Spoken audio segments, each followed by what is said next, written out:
Assalamualaikum warahmatullahi wabarakatuh. Salam olahraga. Ketemu lagi bareng gua Abdul Haris dalam tendangan bebas Bung Ais, dan kali ini kita bakal bahas review pertandingan antara Indonesia U23 menghadapi Malaysia U23 kemarin ya.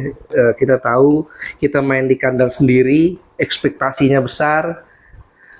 Memang kita hanya butuh hasil imbang dan betul-betul hasilnya imbang tanpa gol 0-0.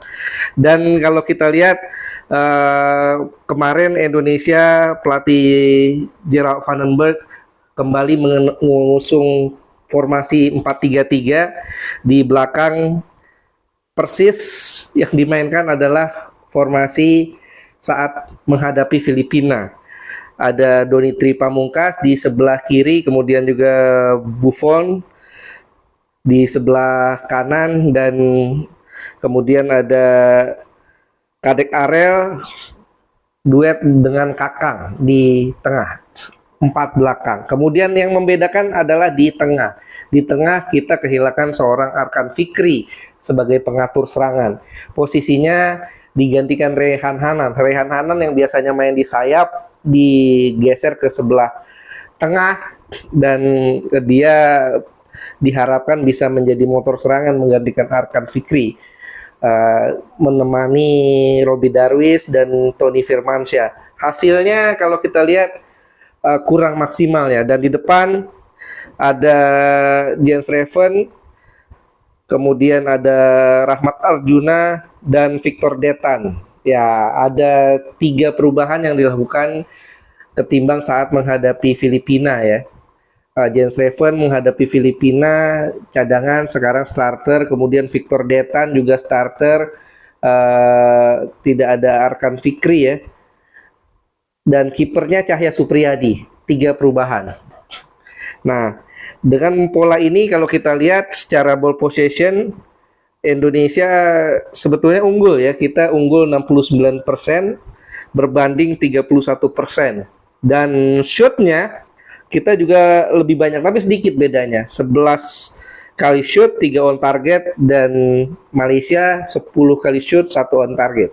Ini agak menggelitik sih menurut gue ya. Kenapa? Karena kita menguasai ball possession sampai 69%, sementara Malaysia hanya 31% penguasaan bola, tapi shootnya hampir sama.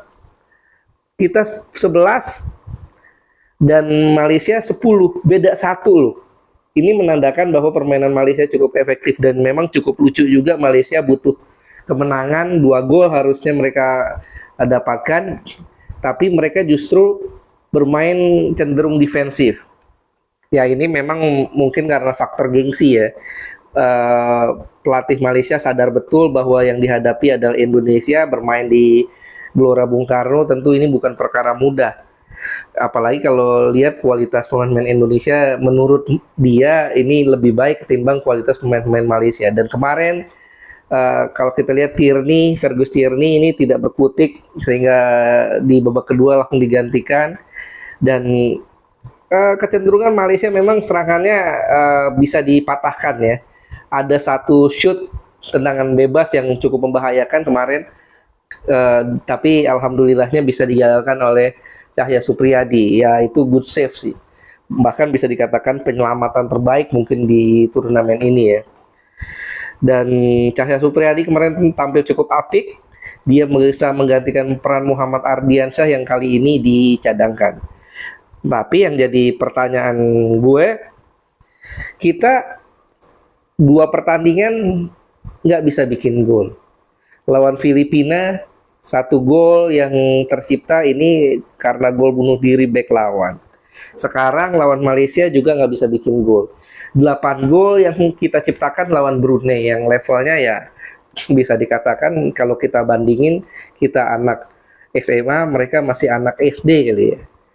Levelnya 2 tingkat di bawah kita, sehingga cukup mengkhawatirkan sih kalau menurut gue. Apalagi kalau kita nilai di semifinal nanti potensi lawannya cukup berat. Kalau kita lihat hitung-hitungan ya, juara grup A itu akan menghadapi runner up grup B atau grup C. Tapi kalau runner up terbaiknya berasal dari grup A, maka yang akan dihadapi adalah juara grup C. Nah, kalau kita lihat konstelasi persaingan di grup A, ini Filipina finish kedua sudah punya 6 poin ya. Kalau dihitung dalam perebutan runner up terbaik, lawan peringkat 4 nggak dihitung. Artinya lawan Brunei dicoret. Jadi Filipina punya 3 poin. Kemudian di grup B ada Vietnam, Kamboja, Laos. Ini sebelum pertandingan matchday terakhir mereka ya. Kamboja di ranking kedua baru dapat 1 poin dan mereka akan lawan Vietnam di pertandingan terakhir. Dan di grup C, Thailand, Myanmar, Timor Leste. Myanmar ranking keduanya, mereka juga baru punya 1 poin dan akan menghadapi Thailand di pertandingan terakhir. Artinya berat. Kans mereka untuk dapat tambahan 3 poin berat. Maksimal hanya dapat 1 ya, karena level ya walaupun apapun bisa terjadi dalam sepak bola, tapi level permainannya kan bisa dikatakan jauh. Sehingga kemungkinan besar peringkat 2 terbaik itu dari grup A, Filipina, karena sudah punya 3 poin. Nah, artinya kalau begitu, secara regulasi, kalau runner up terbaiknya berasal dari grup A, maka Indonesia sebagai juara grup A itu tidak akan bertemu runner up terbaik, tapi akan bertemu juara grup C, dan itu kemungkinan besarnya Thailand. Nah, ini kita harus berkaca ya dari 3 pertandingan yang sudah dilakoni oleh Garuda Muda. Pertandingan pertama 8-0 lawan Brunei. Pertandingan kedua kita menang 1-0 lawan Filipina dengan penguasaan bola yang juga cukup fantastis ya. Kita menguasai 67% penguasaan bola dan 33% penguasaan bola Filipina. Shootnya juga luar biasa, 17 kali shoot, 7 on target, dan Filipina hanya 4 kali shoot, 1 on target, tapi kita tidak ada yang bisa bikin gol.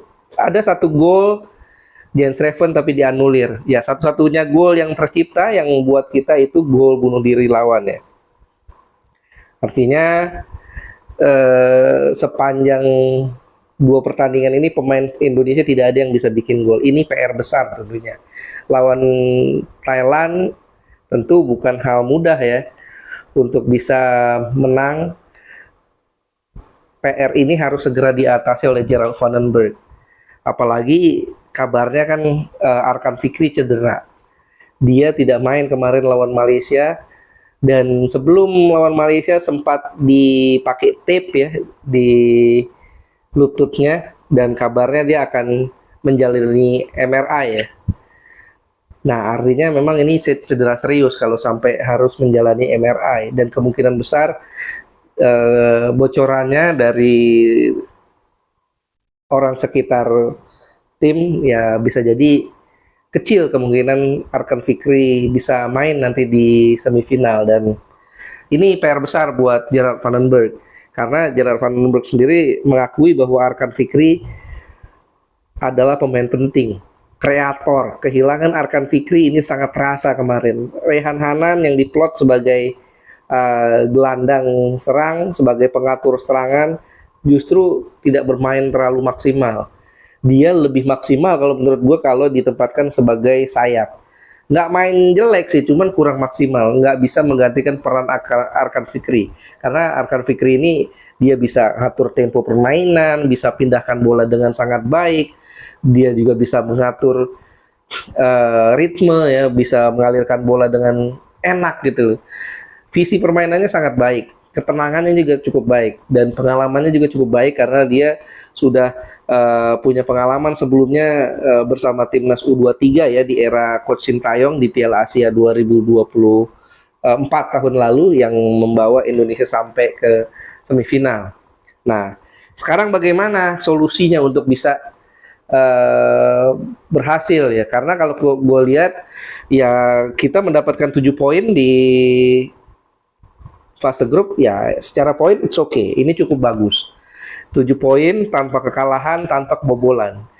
Di pertahanan gue acungi jempol. Kalau di pertandingan pertama itu lawan Brunei yang dimainkan Ferrari dan Kadek Arel bagus. Kemudian di pertandingan kedua Kakang bersama Kadek Arel, Buffon dan Donny Pamungkas ini juga cukup solid, tengahnya solid, tapi PR-nya adalah finishing touch. Bagaimana kita dari sepertiga akhir final pass-nya masih sering telat, sering salah. Ya, ini PR besar. Karena sepak bola yang dihitung adalah gol, bukan ball possession. Bukan ball possession. Sekali lagi itu. Apalagi kabarnya juga Tony Firmansyah masih tanda tanya kondisinya. Kemarin dia ditarik keluar ya karena mengalami cedera. Mudah-mudahan sih bisa kembali main di semifinal nanti.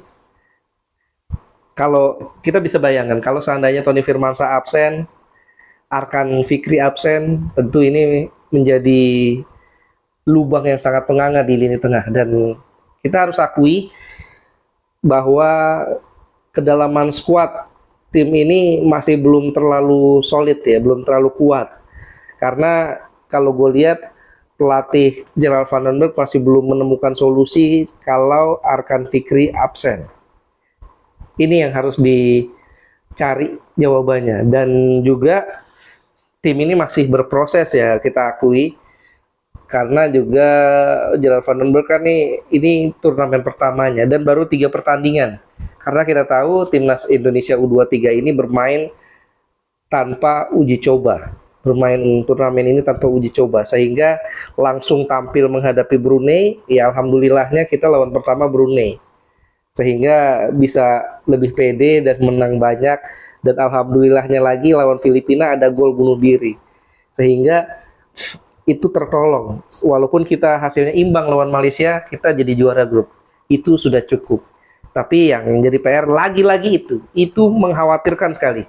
Gue terus terang khawatir ya, ketar-ketir lihat performa kita, dan dari segi fisik juga gue lihat masih belum maksimal. Ya, gue nggak mau bandingin tim ini dengan tim era pelatih sebelumnya ya, Coach Sintayong. Tapi terlihat di era pelatih Korea itu U23 di tangannya itu fisiknya prima, bisa main sampai 90 menit. Sementara kemarin kalau kita lihat, kita intensitas permainannya terutama di babak kedua sangat tinggi menghadapi Malaysia, dan Malaysia juga kasih perlawanan maksimal, dan menit-menit 70 ke atas sudah mulai kedodoran fisik para pemain Indonesia. Untungnya Malaysia juga fisiknya jelek, nggak terlalu bagus. Ini yang juga dua hal yang harus segera diperbaiki oleh Gerald van den Berg, finishing touch dan kondisi pemain. Karena kondisi turnamen yang jadwalnya padat, hanya istirahat 2-3 hari, kemudian main lagi, ini tentu tidak mudah ya. Sekarang bagaimana Coach Gerald ini bisa mencari formula yang tepat untuk mengatasi PR-PR itu. Sedemikian aja pembahasan kita kali ini, dan kita doakan yang terbaik untuk tim nasional Indonesia U23 menghadapi semifinal nanti, dan kemungkinan lawannya Thailand ya. Mudah-mudahan kita bisa lolos ke final dan kali ini bisa kembali juara, mengulangi sukses tahun 2019. Terima kasih atas atensi teman-teman sekalian. Abdul Haris pamit. Salam olahraga. Assalamualaikum warahmatullahi wabarakatuh.